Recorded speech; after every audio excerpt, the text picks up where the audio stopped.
Hello, everyone. Welcome to Conversations with Sekani, a podcast for people in their 20s who are trying to figure out life and not get lost along the way.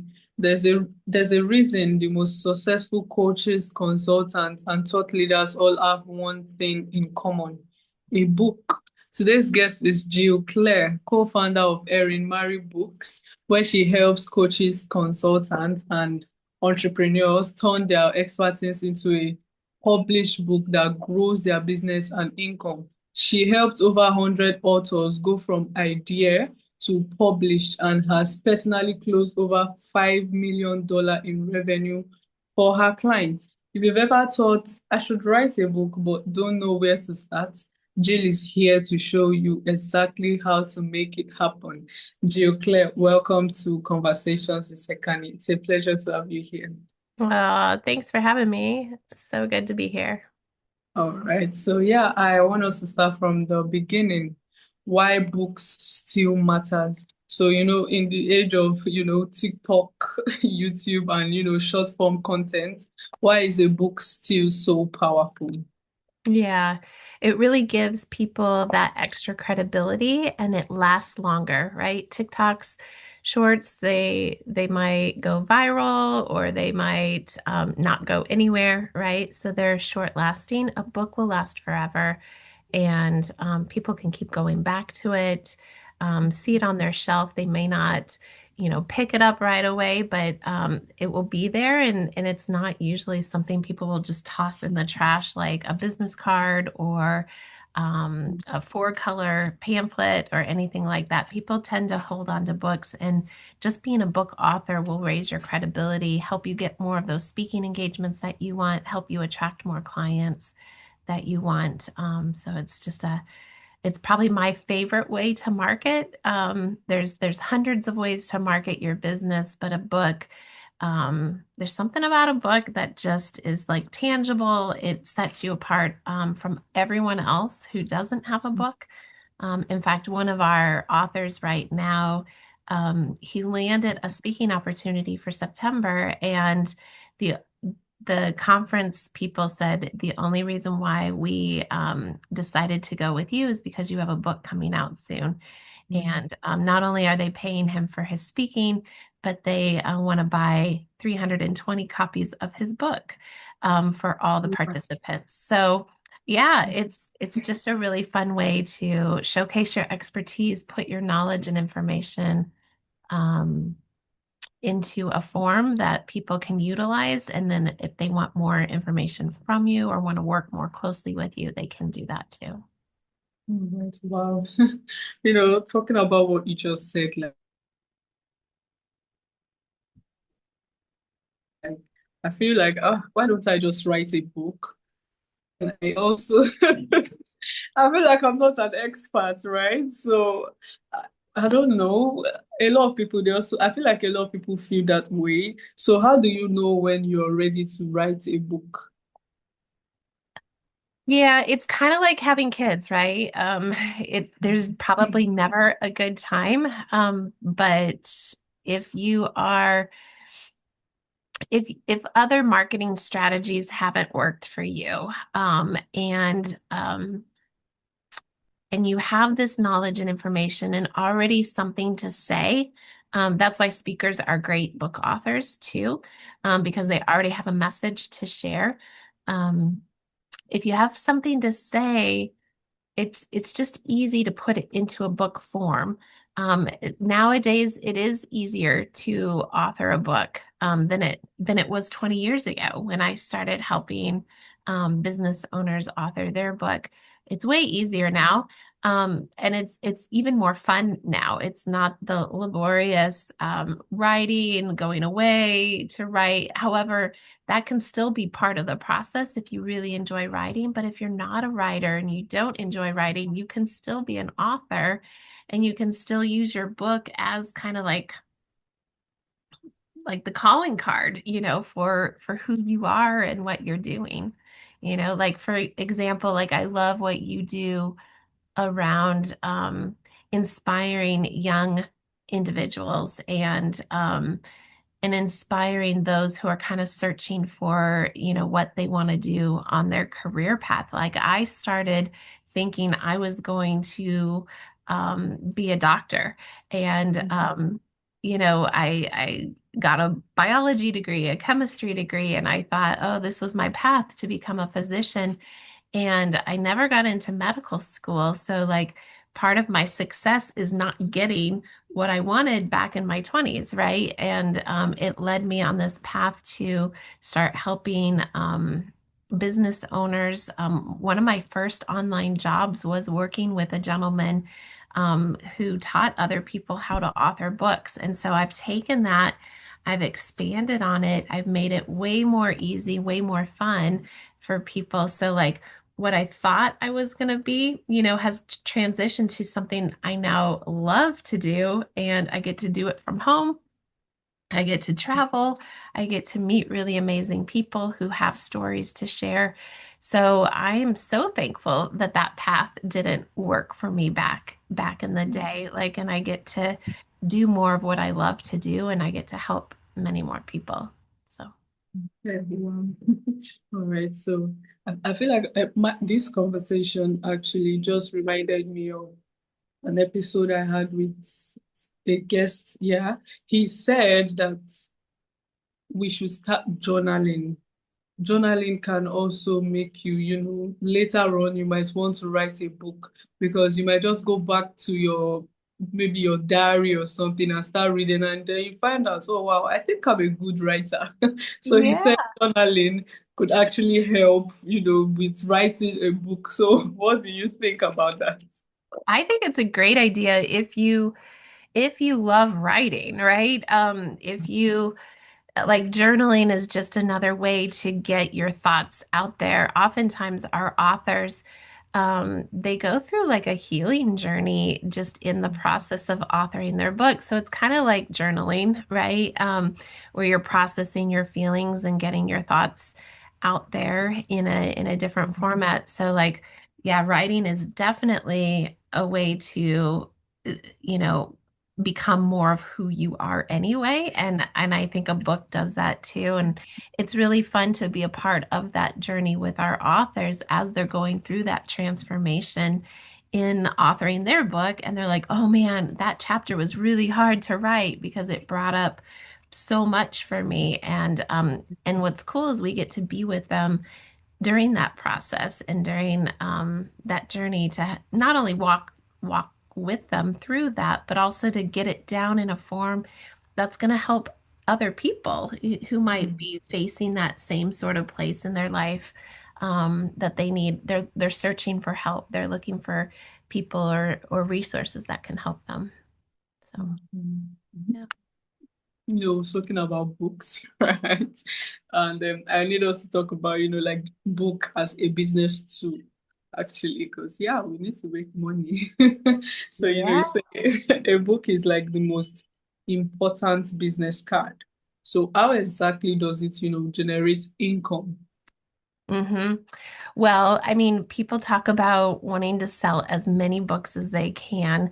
Um, that's a great thing. Yes, it can generate income, but it's not going to make you rich, unfortunately, unless you have a really well-known name, a well-known position.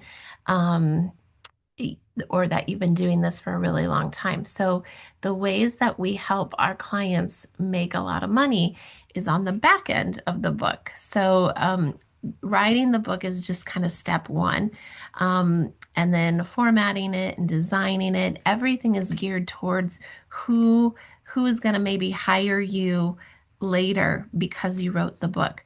For example, one of our authors, Shelby, she just authored her book, and within 14 days of publishing it, she made $48,000 in sales, not from the book, but in getting new clients from her book. So, like you said, it's like the best business card. She was able to hand it out to prospects, people who were looking for her services. I asked her, I said, how many books did you sell? And she's like, probably about five, so it wasn't that many books that she sold, but she was able to generate $48,000 within 14 days of the book being out there, right? So that's really the secret. That's the key to what we do in using the book as a marketing tool, as a strategy to help generate more income on the back end. I always say it's great to sell a book for $20, but it's even better if you can get a client for $20,000, right? Mm. So that's how we position the books, is to attract more people to hiring you, to whether they're coaches or consultants or whatever service that you want to do, or speaker, right? To get those Mm. paid speaking engagements, a book is really going to help you get all that. So, yeah. It is indeed a really powerful business card. Yeah. Now it is okay. So I want us to talk about like your turning points. This is more about you actually.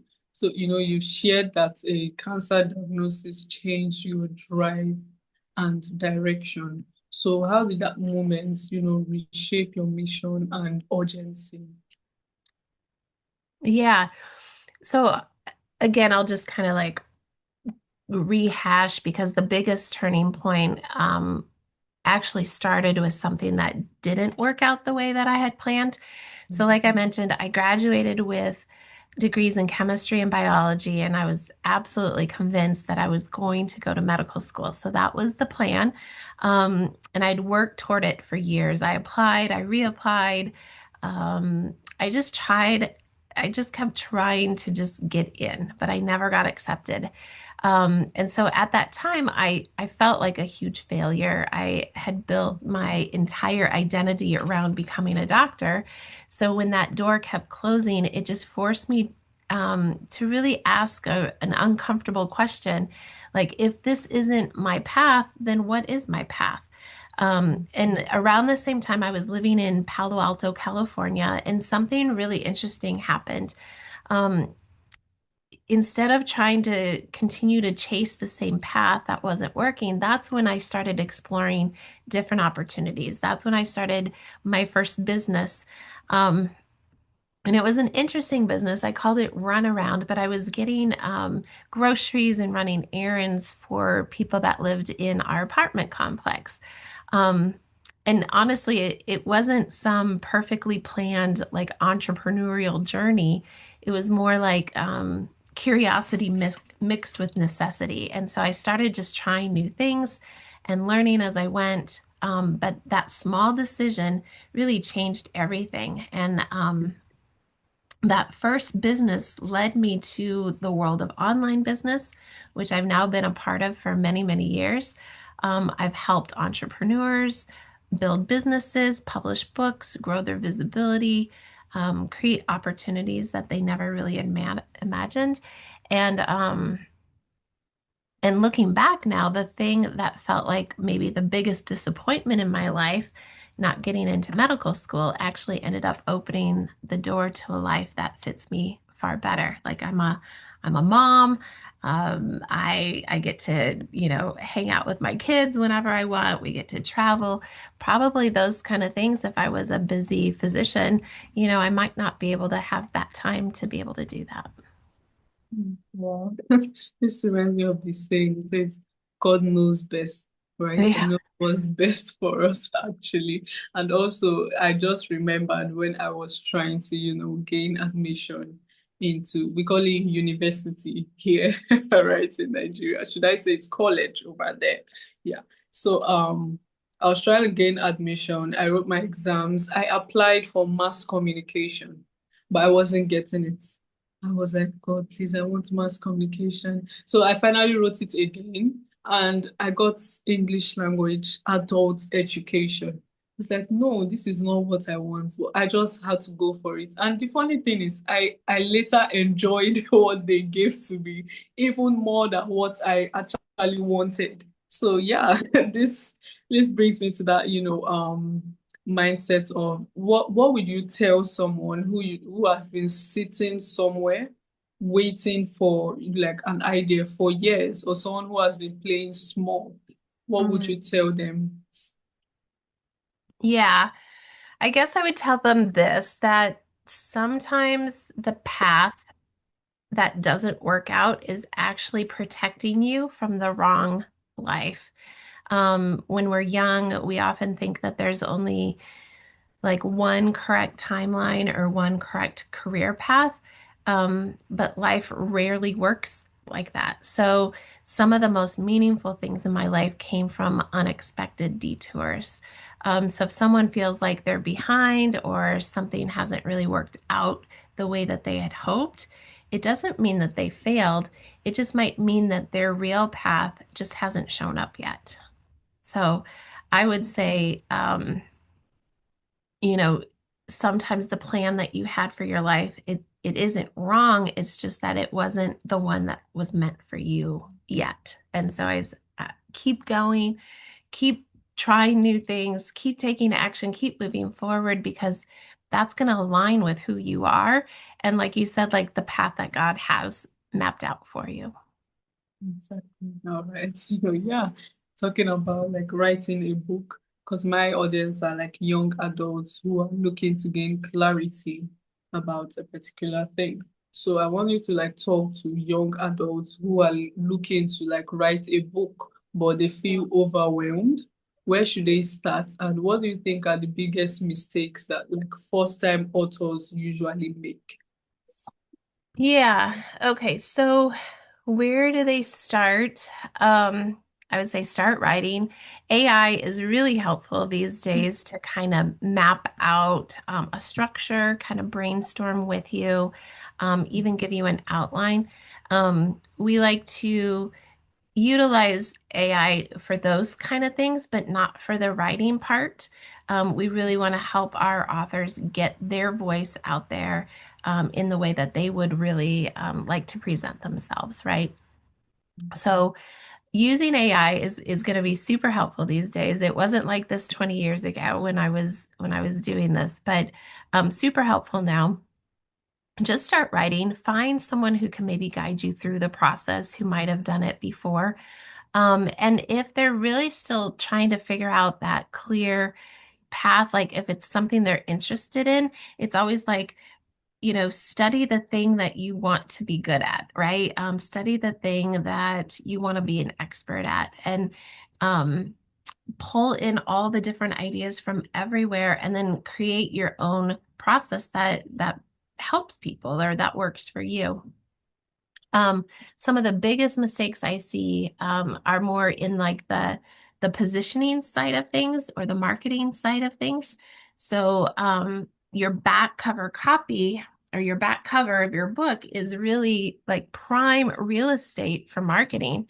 And what I see oftentimes is like authors will repeat the title of their book on the back cover where it's already on the front cover. And so that's really wasting some great marketing space on the back cover. So instead, you want to pick a super hot headline that's going to really draw your reader in to continue reading the back cover copy and essentially pick it up, buy it, and either read it themselves or give it to someone who the book is geared towards, someone who might really benefit from the book.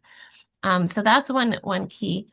Another mistake I see is not utilizing a process to read your book and lead them to something else that you might have, whether it's like an opt-in page for a freebie that then leads to having a conversation with you where you can invite them to work with you one-on-one or invite them to join your online program or invite them to join your group, right? If you don't have this pathway to lead people from your book to you in a more deeper way, then you're really missing a huge opportunity here. So we often put a URL all throughout the book so that that is the logical next step that people would do. They would read your book, they'd go to this URL, they download something additional for free. Now they're on your email list. Now you can nurture them. Now you can really build that relationship with them where they trust you to then hire you for something else or buy something else from you, that sort of thing. So if you don't have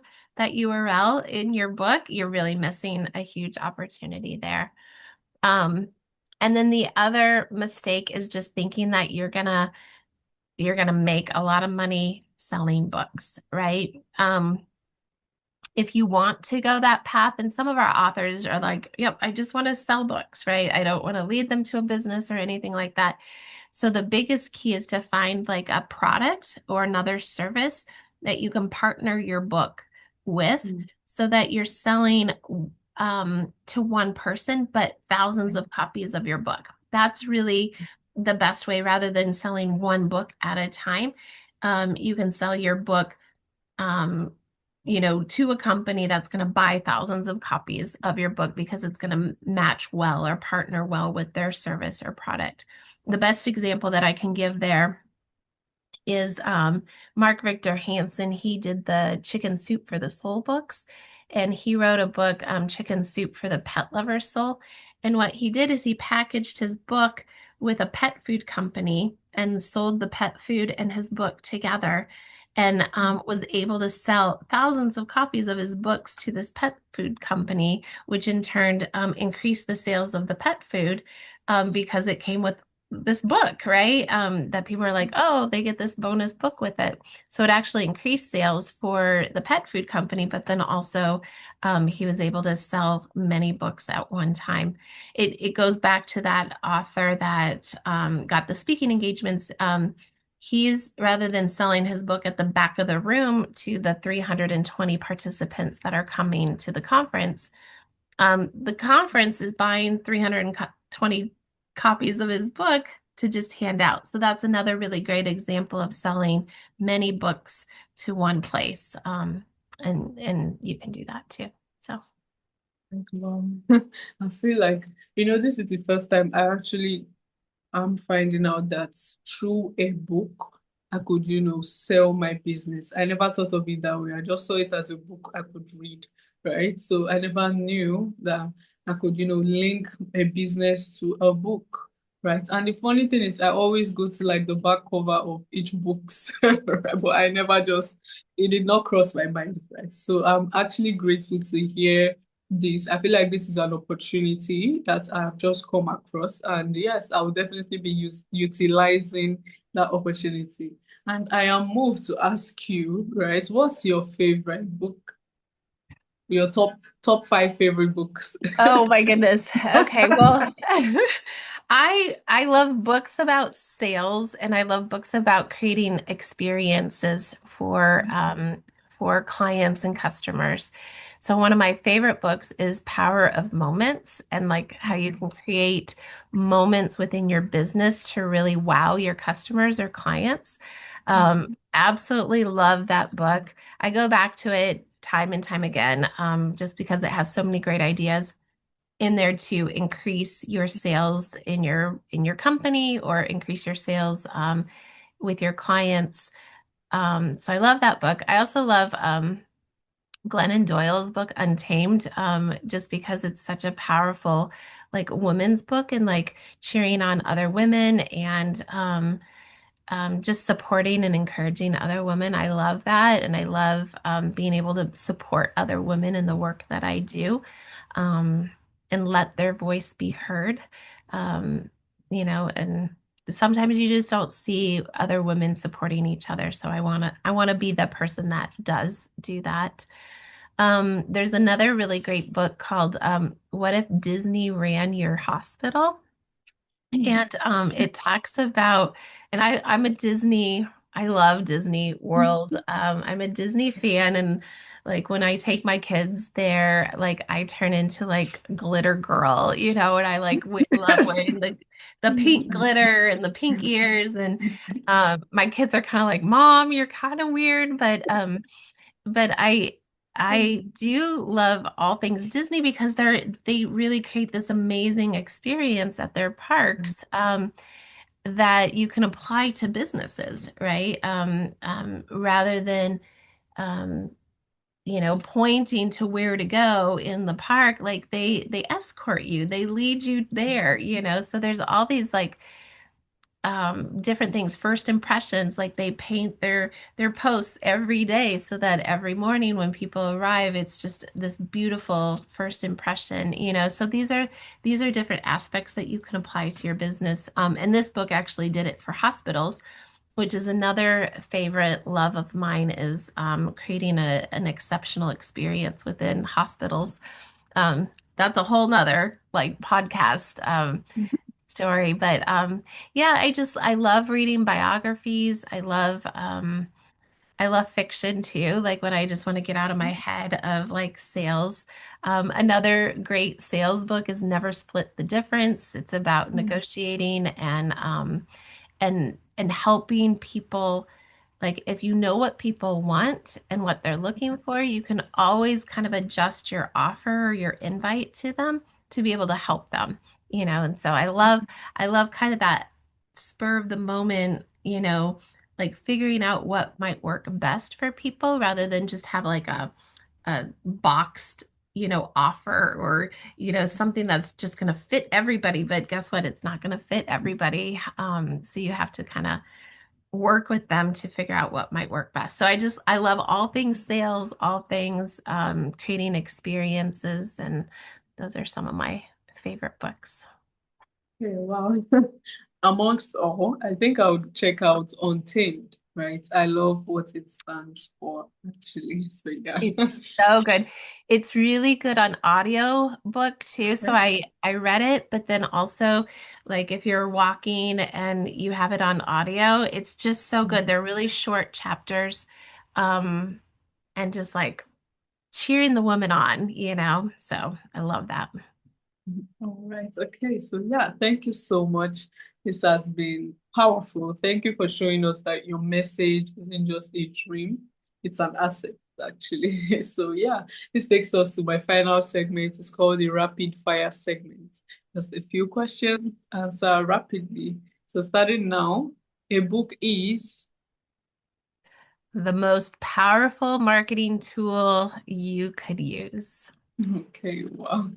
All right. So authority comes from From positioning you as an expert in your field and leveraging it with a book. okay, all right. So one habit every future author needs. Um, I would say every future author needs a good guide so that they're not having to figure it all out on their own. Okay, all right. And yeah, finally, success leaves clues, and one clue is Success leads to clues, and one success leaves clues, leaves right? clues. And Yep. one clue is Success is inevitable. It's hmm, gonna happen. If you never give up, if you always are taking action, and if you always work on like the inner game stuff of like fears, insecurities, doubts that come up, if you deal with those, then success is inevitable. right. Okay. Thank you, Jude. This has been amazing. And where can listeners get to know more about you and what you do? Yeah. So we have a a 3-day summit coming up in May. It's for authors and aspiring authors, and we have some really amazing guest experts coming in. Some of them are authors that we've helped bring their books to life. My business partner and I will be speaking too. We're just super excited about it. It's called Author Your Way to Riches. And it's in May. It's a 3-day completely live. We're gonna just do it live. And it's free to attend. So Mm. I would love for your audience, your maybe aspiring authors, maybe yourself, like um, if you go to authoryourwaytoriches.com, that's where you can register for the summit. Again, it's a 3-day free summit. We're super excited about it, and we would love to have you there. Oh, I would love to be there. Actually, I would love to be there. Okay, author your way to success, right? No, Okay, to authoryourwaytoriches.com. riches. Okay, author your way to riches.com. Okay, I'll put that in the show notes, actually. Okay. Yay. Yay. Thank you so much. All right. So yeah, to my audience, thanks for tuning in to Conversations with Sekani. If this message sparked something in you, make sure to share to someone who you think might need this, and also subscribe so you don't miss out on new episode. Thank you, Jill. Do have a wonderful day, and Thank you. bye bye. You too.